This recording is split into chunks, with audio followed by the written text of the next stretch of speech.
이웃 사랑. 잘 아시다시피 이 두 가지는 성경의 핵심 내용입니다. 이 두 가지는 별개의 내용이 아닙니다. 하나님 사랑하는 것과 이웃을 사랑한다는 것. 하나님을 사랑하는 자는 반드시 이웃을 사랑하는 모습의 열매로 나타납니다. 반대로 하나님 원하시는 모습으로 이웃을 사랑하는 자는 하나님을 사랑하는 자의 모습이 됩니다. 오늘 특별히 이웃 사랑에 관한 말씀을 여러분과 나누도록 하겠습니다. 우리는 과연 하나님이 원하시는 방향으로 이웃을 사랑하고 있는지, 그래서 정말 우리가 하나님을 정말 사랑하고 있는지 그런 모습들을 점검해보는 시간이 되었으면 좋겠습니다. 우리가 이웃을 사랑하고 있는가, 이웃 사랑을 실천하고 있는가 생각하기 전에 우리의 이웃은 과연 누구일까라는 질문을 먼저 해보게 됩니다. 우리의 이웃, 과연 그 범위가 어느 정도 될까라는 생각이 듭니다. 저희 가정이 대전으로 이사 온 지 8개월이 넘었습니다. 저희가 사는 집에 아파트 집 앞에 집이 하나 앞집이 있거든요. 앞집이 있는데 저는 8개월이 지나도록 그 사람들의 그 집 사는 사람들의 정체를 아직 알지 못하고 있습니다. 젊은 남자만 한 3명 정도 이렇게 사는 것 같은데 집에 잘 들어오지 않고 새벽에 나갔다 밤늦게 들어오는 것 같더라고요. 택배도 자주 쌓여있고 아재 냄새도 이렇게 좀 나는 것 같고, 지금까지 살면서 저는 한 3번 정도 이렇게 마주친 것 같습니다. 3번 정도 마주쳤는데 뭐 인사라도 제대로 했겠습니까? 제대로 하지 못했습니다. 저희가 이사 왔는데 그 집이 이상한 것 같은 그런 어색한 분위기 이렇게 계속되고 있는데 아마 회사 사택으로 이렇게 한 집인 것 같습니다. 그래서 사람들이 이렇게 띄엄띄엄 들락날락거리는 집인 것 같습니다. 8개월 한 3번 정도 만났는데 아주 우리 집에는 제일 가까운 이웃집인데 그 사람들을 이웃이라고 말할 수 있겠습니까? 그러면 이웃이라고 했다면 저는 어떻게 그 사람들을 사랑할 수 있겠습니까? 이웃 사랑해야 되는데 참 애매한 것 같습니다. 이웃을 사랑한다 했을 때 어떻게 사랑해야 하느냐 이전에 이웃이 누구일까 하는 질문으로부터 시작해야 되지 않을까 생각이 듭니다. 오늘 그런 부분에 대해서 좀 차근차근 살펴봤으면 좋겠습니다. 우리가 이웃 사랑이라는 말 너무나 쉽게 내뱉지만 우리의 이웃이 누구일까? 내가 사랑해야 될 이웃이 누구일까? 아니면 반대로 나는 정말 건강한 이웃일까? 바른 이웃일까? 그러면 그렇지 않다면 내가 어떻게 하면 바른 이웃이 될 수 있고 이웃을 사랑하는 성숙한 모습이 될 수 있을까? 그런 부분에 대해서 이 이웃 사랑에 대한 부분에 대해서 말씀을 나눠보도록 하겠습니다. 먼저 오늘 본문의 이 상황을 살펴보면 어떤 율법 교사가 먼저 등장을 합니다. 그리고 이 율법 교사와 예수님이 대화하는 모습으로 이 전체 본문이 구성되어 있습니다. 율법 교사가 2번의 질문을 하고 예수님이 이 답변과 메시지를 전하는 그런 내용이 오늘 본문의 전체 내용입니다. 첫 번째 질문 25절 하반부에 있습니다. 우리 25절 말씀을 다시 한번 읽어볼까요? 25절 말씀 우리 함께 읽어보도록 하겠습니다. 시작.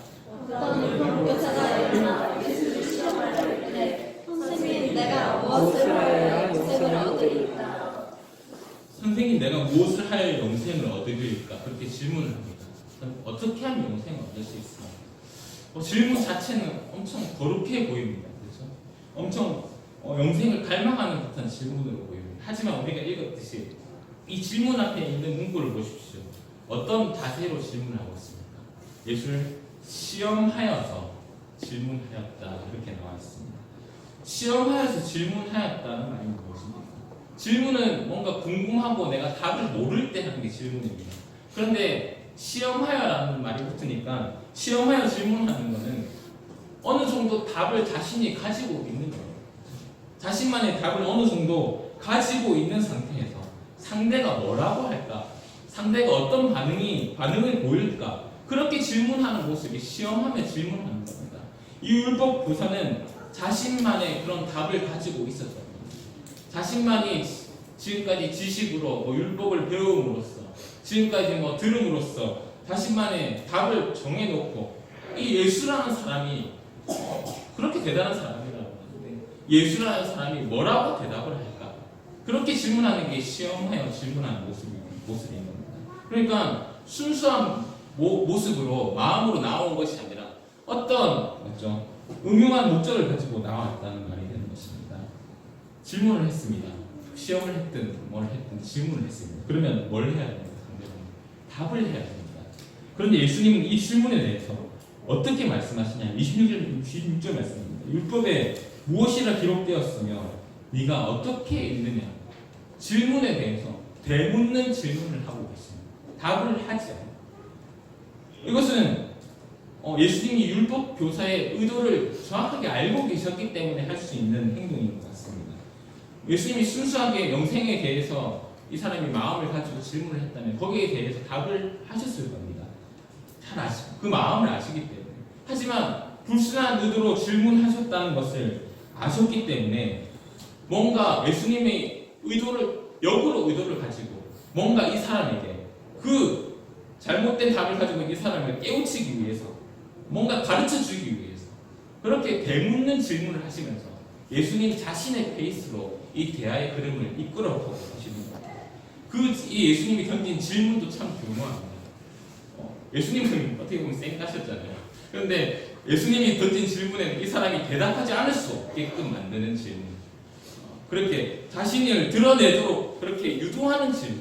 그러니까 예수님이 참 이 사람의 모습을 정확하게 아시고 정말 자연스럽게 예수님의 페이스로 이 대화를 이끌어 나가시는 이런 화법이 성경에 참 많이 나타납니다.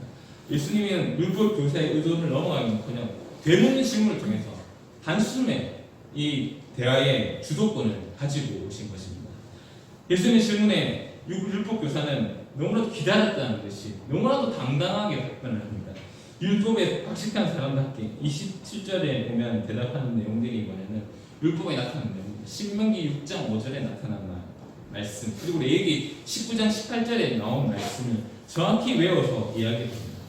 그래서 예수님은 자신이 기다렸다는 듯이 또한 답변을 하고 답변할 뿐만 아니라 수정 보완을 하시는데 뭐라고 하시냐면 네 대답이 옳도다. 그래 네가 알고 있는 내용이 맞다. 그런데 거기에 그쳐서는 안 된다 말씀하십니다. 동시에 이를 행해야 한다. 그래야 살 것이다. 그렇게 덧붙여서 말씀하십니다. 이 율법 교사는 이 내용을 알고 있고 나는 이 내용을 스스로 잘 지키고 있다고 생각하고 있는데 예수님은 그 율법을 아는데 그쳐서는 되는 것이 아니라 너처럼 그렇게 스스로 높이고 스스로 교만하게 생각해서 되는 것이 아니라 정말로 이 말씀을 지켜야지 말씀을 행하는 모습까지 이어져야지 제대로 행해야지 그렇게 해야지 살 수 있다. 그렇게 예수님은 덧붙여서 말씀하고 계시는 것입니다. 예수님은 처음부터 율법교사의 질문에 의도를 아셨을 뿐만 아니라 이 사람의 모습, 성품 그리고 신앙까지도 잘 아셨던 것입니다. 너무나도 잘 아셨기 때문에 이 사람의 모습을 고치시고자 하셨고 바른 깨우침을 주고자 하는 방향으로 대화를 이끌어 가시는 겁니다. 율법교사는 아마 예수님이 이 말을 듣고 부끄러웠을 겁니다. 정확하게 알 수는 없지만 율법교사의 태도를 봐서는 율법교사는 아는 만큼 행하지 못했을 것 같다는 생각이 듭니다. 대화의 주도권을 빼앗겨버린 율법교사 대화의 주도권을 가지고 와서 이제는 자신이 바른 사람이라는 것을 증명하고 싶었나 봅니다. 그래서 두 번째 질문을 던지는데 그것이 29절 말씀이 나타납니다. 그러면 내 이웃이 누구이니까? 아마 자신은 스스로 생각하기에 주위 사람들이 어느 정도 잘하고 있다. 그러면 이웃 사람 충분히 내가 외우고 기억하고 있는 대로 행하고 있다. 그렇게 생각했을 것 같습니다. 그래서 예수님께 물어봅니다. 내 이웃이 누구이니까? 바로 나는 잘하고 있습니다. 바로 아마 그런 마음이었을 겁니다. 두 번째 질문에 대해 예수님은 이제 답변을 하시는데 이번에 하나의 긴 예화 이야기를 펼쳐봤습니다. 우리가 너무나도 잘 알고 있는 선한 사마리아의 비유입니다. 이제 자세히 살펴볼 것인데 이 비유를 통해서 예수님은 진정한 이웃이 누구인지를 말씀하십니다. 이 사람이 뭐라고 물었습니까? 내 이웃이 누구입니까?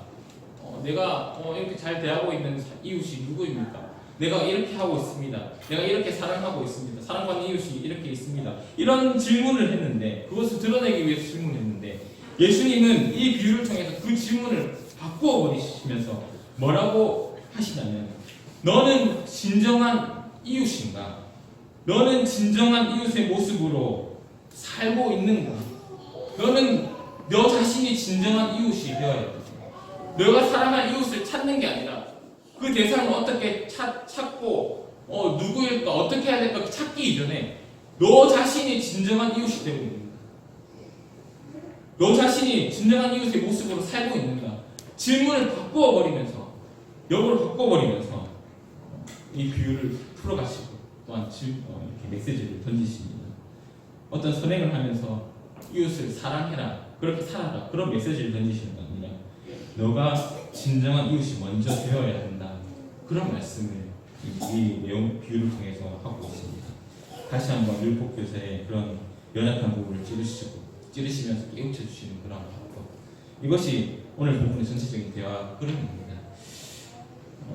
율법교사는 아마 자신이 하나님을 사랑하고 이웃을 충분히 사랑한다고 생각해 왔을 겁니다. 누구보다 그것을 알고 있다고 생각했기 때문에, 잘 하고 있다고 생각했기 때문에 예수님 앞에 그렇게 떳떳하게 나와서 시험하며 물었던 것입니다. 하지만 예수님은 그 율법교사에게 아는 것에 그치는 것이 아니라 제대로 지키고 행해야 된다, 그렇게 말씀하신 겁니다.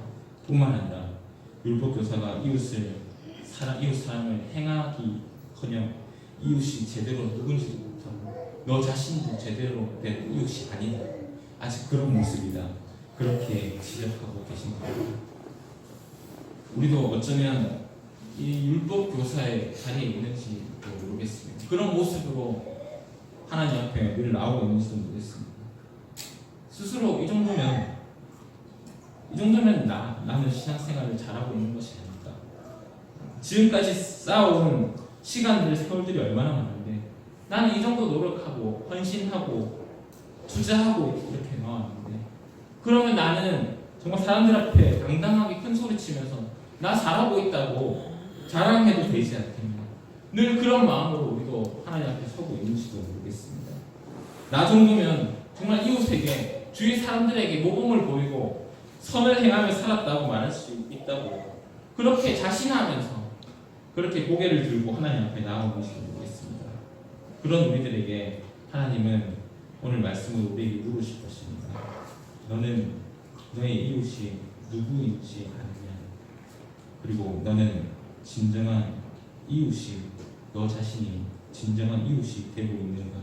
진정한 이웃의 모습으로 살아가고 있는가? 물으실 것입니다. 우리는 당당하게 나와서 하나님께 큰 소리치고 하나님 시험을 자격이 없는 사람들입니다. 이웃 사람은 하나님의 사랑으로 주신, 하나님 사랑으로 주신 것의 열매지 우리가 내세우고 자랑할 것이 아닙니다. 정말 하나님 은혜를 생각하면서 감사하는 마음으로 실천하는 것이 이웃 사랑입니다. 그래서 정말 이웃 사랑을 바르게 실천하는 사람은 겸손하게 하나님 앞에 설 수밖에 없습니다. 자기 소리를 내고 고개를 뻣뻣하게 들면서 스스로 잘하고 있다고 그렇게 나오는 것이 아니라 하나님의 메시지를 들으려고 겸손하게 하나님의 질문과 메시지를 경청하기 위해서 나오는 자, 하나님을 진지하게 대하고 하나님을 사랑하는 자, 경외하는 자가 이웃을 사랑할 수 있는 것입니다. 그럼 이제 본격적으로 두 번째 질문에 대한 답의 내용, 선한 사마리아 여인 비유에 대해서 한번 살펴보도록 하겠습니다. 어떤 사람이 예루살렘에서 여리고로 내려가다가 강도를 만났습니다. 강도들이 이 사람을 두들겨 팼습니다. 두들겨 팼는데 어떻게 팼다고 하면 거의 죽을 만큼 팼다고 합니다. 지금 이 사람의 처지는 단순히 손 잡아주고 약 발라주고 이게 필요한 게 아닙니다. 죽기 직전의 상황입니다. 자신의 목숨을 구해줄 사람이 필요합니다. 구원자가 필요합니다. 완전히 찢기고 짓밟혀서 길거리에서 죽기 직전의 그런 모습이기 때문입니다. 도움이 필요한 상황에서 제사장 한 명이 그 길로 가다가 그를 보았습니다. 성경이 기록합니다. 그를 보고 피하여 지나갔다. 또 레위인도 그 길을 지나가다가 그 사람을 보았습니다. 성경은 기록합니다. 레위인 또한 그를 보고 피하여 지나갔다. 이 두 사람은 율법 교사가 생각하기에 이웃 사랑을 가장 잘 실천할 거라고 기대된 그런 사람입니다. 자신과 같이 하나님 가까이에서 늘 예배하고 섬겼던 사람이기 때문에 자동적으로 이웃 사랑을 실천할 것이다. 이 율법교사는 예수님의 말씀을 들으면서 그렇게 떠올렸을 것입니다. 기대했을 것입니다. 하지만 그 사람은 이웃 사랑을 실천하기는커녕 지나가 버렸습니다. 이번에는 율법교사가 생각하기에 가장 이웃 사랑과 거리가 먼 사람, 이방 땅에 사는 사마리아 사람이 지나갑니다. 이 길은 제사장과 레위인이 성전과 관련된 일을 하면서 정기적으로 지나간 길이었다고 하는데 정확히는 알 수 없지만 이때도 아마 예루살렘에서 여리고로 내려가는 길이었다면 그런 성전과 관련된 거룩한 일을 하지 않았을까 그렇게 추측됩니다. 아무튼 그런 일을 하는 사람도 그냥 지나갔습니다. 그런데 사마리아 사람은 그런 것도 아니고 성경에 뭐라 나와 있냐면 여행을 하다가 강도 만난 사람을 우연히 보았다. 여행을 하다가 우연히 어려움을 당한 사람을 본 사마리아인 사람, 이 사람. 그 사람의 반응은 앞 두 사람과 완전히 달랐습니다. 성경이 기록합니다. 그를 보고 불쌍히 여겨. 반응을 자세히 보기 전에 이 세 사람의 상황을 다시 한번 생각해 봅시다. 이들은 강도 만난 사람을 아예 모르는 사람입니다. 우연히 만났습니다. 지나가다가 여행하다가 만난 사람입니다. 개연성이 없는 겁니다. 같은 공동체 안에 있거나 어떤 이전에 과거에 알고 있던 사람이거나 지금 특별한 관계이거나 반드시 도와줄 의무가 있다거나 그런 사람이 아닙니다. 그냥 지나쳐도 순간 양심의 가책이 흔들릴 뿐이지 아무도 뭐라 할 수 없는 그런 상황입니다. 우리도 개연성이 없는 관련이 없는 사람들에게 그렇게 친절하지 않습니다. 제 아들이 지난번에 병원에 입원을 했습니다. 입원을 했는데 같은 병동에 엄청 시끄러운 애가 있었습니다. 아직도 부글부글 하는데 시끄러운 데다가 잠도 없는 겁니다. 12시에 자서 3시에 일어납니다. 그런데 계속 소리를 지르고 핸드폰에 크게 영상을 틀어놓고 노래를 부르고 소리를 지르는 거예요. 너무 짜증이 나는 거예요. 제가 진짜 지가 있어서 참았지. 아니었으면 정말 진짜 그렇게 하고 싶었습니다. 만약 그렇게 생각해보게 되면 만약 그 아이가 우리 교회를 다니는 아이였다. 아니면 제가 알고 지내는 아이였다. 이러면 그렇게 시끄럽게 떠들어도 그렇게 화가 나지 않았습니다. 그런데 완전 생판 모르는 남의 애가 그렇게 소리 지르고 나를 힘들게 하고 우리 애도 아픈데 힘들게 하니까 더 짜증이 나는 겁니다. 개연성, 관련성이 없으니까 더 무책임해지고 대충 대하게 되고 그렇게 되지는 겁니다. 그것이 인간의 저뿐만 아니라 인간의 모습이지 않겠습니까? 그런 개연성이 없는 사람을 제사장과 레위인은 외면했습니다. 그렇게 큰 일은 아닙니다. 그런데 중요한 것은 이 사마리아 사람은 개연성이 없음에도 불구하고 외면하지 않고 지나치지 않고 불쌍히 여겼다. 그렇게 성경은 기록합니다. 마음에 선한 양심을 가졌던 겁니다. 불쌍히 여겼을 뿐만 아니라 행동으로까지 옮겼습니다. 상처를 치료해줬고 중학으로 데려가서 돌봐주기까지 합니다. 그리고 사후 처리를 해줍니다. 중학 주인에게 치료비를 주고 비용이 부족하면 다음에 와서 내가 내겠다 이렇게. 이건 뭡니까? 앞으로도 지속적으로 보살피고 관심을 가져주겠다. 그렇게 이야기하고 있는 것입니다. 아무 개연성 없는 사람에게, 이전에 알지 못했던 사람에게, 그냥 지나쳐도 되는 사람에게 베풀어 주는 겁니다. 도움을 주는 겁니다. 돕는다기보다 어쩌면 그 사람의 처지, 그 사람의 마음, 그 사람의 위치에도까지 내려보는 겁니다. 그 아픔 같이 느끼면서 제가 제 아들 아플 때도 내가 대신 아프면 좋겠다 그런 마음을 가지지 않습니다. 자식들이 아플 때 그런 것처럼 정말 내가 자신이 아픈 것처럼 보살피고 돌봐서 구해주는 그런 모습들, 그 모습을 이 사마리아인이 보이는 것입니다. 이 비유를 마치고 예수님이 율법교사에 물으십니다. 누가 이웃이냐? 율법교사는 자비를 베푼 자, 이 사마리아인은 자비를 베푼 자를 말합니다. 아무 개연성이 없는 자, 지나쳐도 되는 자, 관련이 없는 자, 그런 사람, 불쌍히 여기는 마음, 불쌍히 여긴다고 해서 대가를 받는 것도 아닙니다.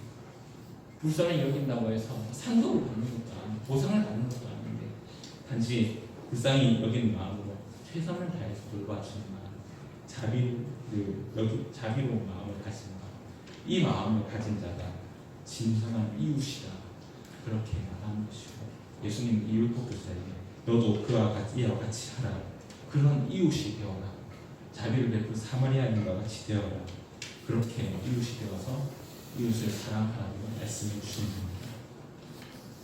자비를 베푼 자, 우리가 이웃을 바라볼 때, 이웃 사랑 실천할 때 늘 기억해야 하는 것입니다. 우리는 누군가 관계를 맺을 때 이유가 늘 앞서야 됩니다. 저 사람이 나에게 호의를 베풀어야 되고요, 저 사람이 내 마음을 들어야지, 저 사람이 나랑 일하는 스타일이 맞아야지, 저 사람이 올바른 사람이어야지, 그래야지 나도 다정하게 대해줍니다. 나와 관련성 있는 뭔가가 있어야 그 사람을 이웃으로 생각하고 사랑을 꺼내면서, 하지만 그렇지 않습니다. 우리가 되어야 될 이웃의 모습, 이유가 어떻든 상관없이, 아무 이유 없어도 도움이 필요한 사람을 구하는 자, 도움을 주는 자, 그것이 진정한 이웃이라고 오늘 성경에 이야기합니다. 내가 어떤 신분이고 그 사람이 어떤 신분이고, 내가 어떤 행동을 취했고 그 사람이 내게 어떤 행동을 취했든 상관없이 그 사람이 도움이 필요한 자라면 그 사람의 영혼을 구해내야 한다면 사마리아 사람처럼 그 사람의 처지로까지 내려가서 최선의 도움을 줄 수 있는 자가 진정한 이웃의 모습입니다. 우리 주위에 강도 만난 자와 같은 그런 죽기 직전의 사람들, 도움이 필요한 사람들, 건져주고 보살펴줘야 될 사람들이 얼마나 많이 있습니까? 가깝게 우리 가족들, 우리 이웃의 사람들, 이 지역의 사람들 얼마나 많이 있습니까? 개연성이 있든 없든 그 사람들을 그리스도께로 인도하고 그 영혼을 구해야겠다는 선한 양심을, 마음을 품는 사람들이 아니고 하나님을 참으로 사랑하고 이웃 사랑을 실천하는 자의 모습일 것입니다. 사랑하는 지금 가족 여러분이 먼저 진정한 이웃이 될 수 있기를 간절히 소망합니다. 누군가가 내게 호의를 베풀기 이전에 여러분 자신이 먼저 호의를 베푸는 귀한 이웃의 모습이 되어 주십시오. 우리에겐 예수 그리스도께 받은 사랑이 있지 않습니까? 값없이 나누어준 충분한 사랑을 우리는 받았습니다. 이유가 있어서 호의를 베푸는 것이 아니라 아무 이유 없어도 자비를 베풀 수 있는 그런 이유, 도움이 필요한 자에게 모든 것을 쏟아부을 수 있는 그런 이웃이 되셔서 많은 영혼들을 살릴 수 있기를 간절히 소망합니다. 그러면 우리는 도대체 어떤 힘으로 이웃을 사랑하고 이웃을 위해 희생할 수 있을까요?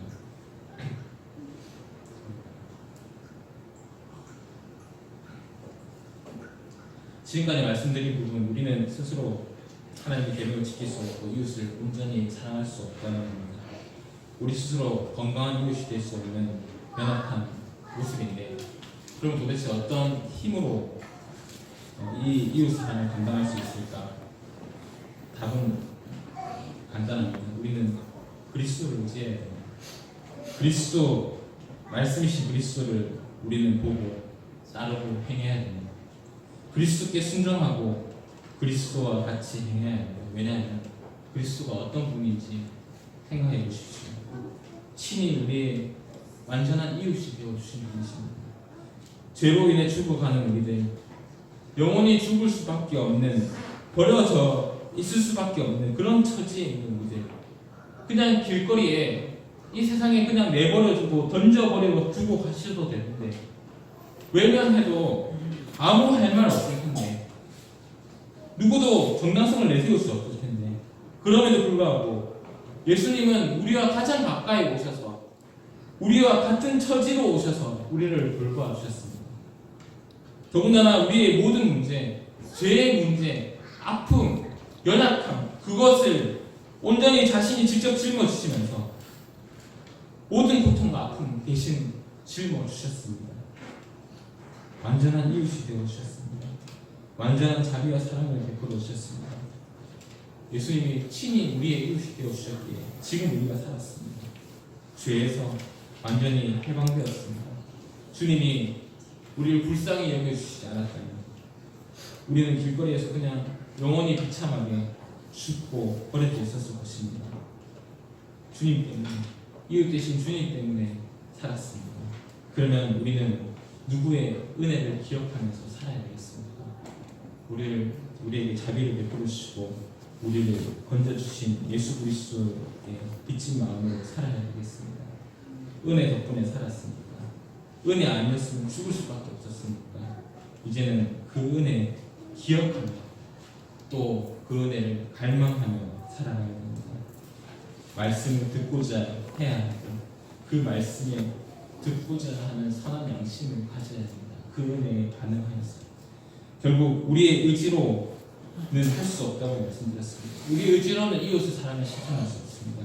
그리스도의 은혜, 그 은혜를 우리가 느끼고 늘 기억하고 고백해야 이웃 사랑이라는 하나님의 말씀을 실천할 수 있는 것입니다. 오늘 본문 27절에 율법 교사가 한 말과 28절에 예수님이 한 말 대답을 보면 이 내용이 요약하면 하나님 사랑, 이웃 사랑이라는 메시지인데 하나님 사랑, 이웃 사랑 내용이 가장 요약적으로 잘 나타나는 부분이 우리가 예배 때마다 고백하는 십계명이지 않습니까? 예수님은 이를 행하라고 하였습니다. 그러면 살리라, 영생을 얻게 될 것이라 했는데 그럼 우리가 이걸 행해야 되는데 이 계명들을 우리가 어떻게 이 십계명을 어떻게 행할 수 있을까?